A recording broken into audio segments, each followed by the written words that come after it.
A teen flying alone for the first time gets put on the wrong flight. That he's panicking, he's scared, he doesn't know where he's at. He ended up more than 2,000 miles away from where he was supposed to be. Now his father is pushing for accountability.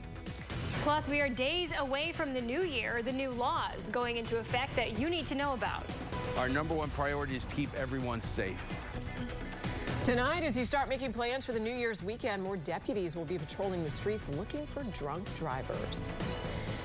We begin tonight, though, with an interesting story you have to hear to believe. A Bay Area teen flying alone for the first time was put on a flight that landed him more than 2,000 miles from where he was supposed to go. Good evening, I'm Jennifer Lee.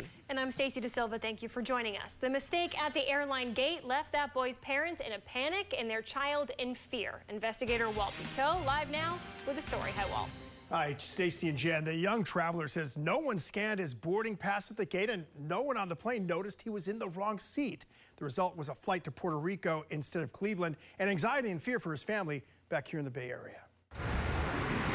It was a nightmare before Christmas that started at Tampa International. 16-year-old Logan Lose, wearing a backpack in this picture as his brother and family waved goodbye last Friday, had no idea he was about to fly 1,200 miles south instead of 1,000 miles north to visit his mom. After landing in Puerto Rico, Lose texted his family, "Help me, please. I'm so scared.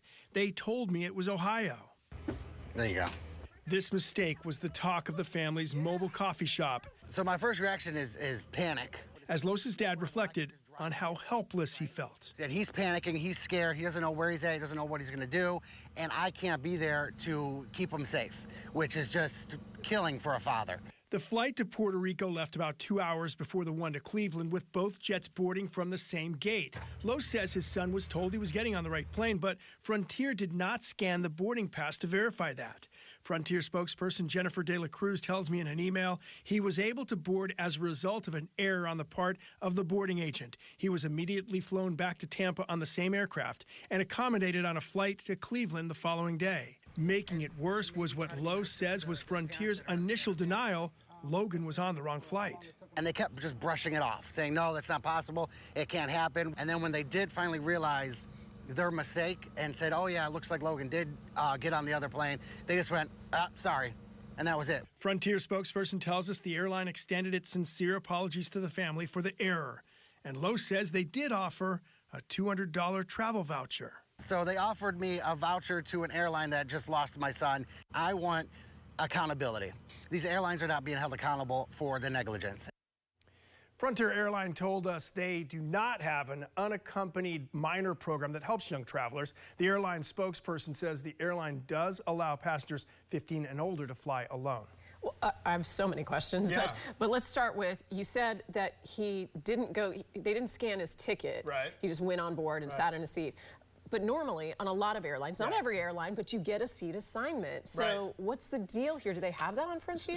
So he did have an assigned seat for the Cleveland flight. Frontier spokesperson says one reason attendants wouldn't notice he was in the wrong seat on the flight to Puerto Rico is there could have been a lot of open seats. At that point, no one would have noticed he was sitting in the wrong spot. But a couple of things could have stopped all this from happening, beginning with just scanning his ticket, which is why I'm sure somebody could be in trouble here. But you also understand a 16-year-old, I mean, he thinks maybe he's missing his flight. He's rushing to the gate. Yeah, no, he's like, let me get on the plane. Yeah. It's the people at the gate's responsibility. Yeah. All right, thanks, Walt. Okay.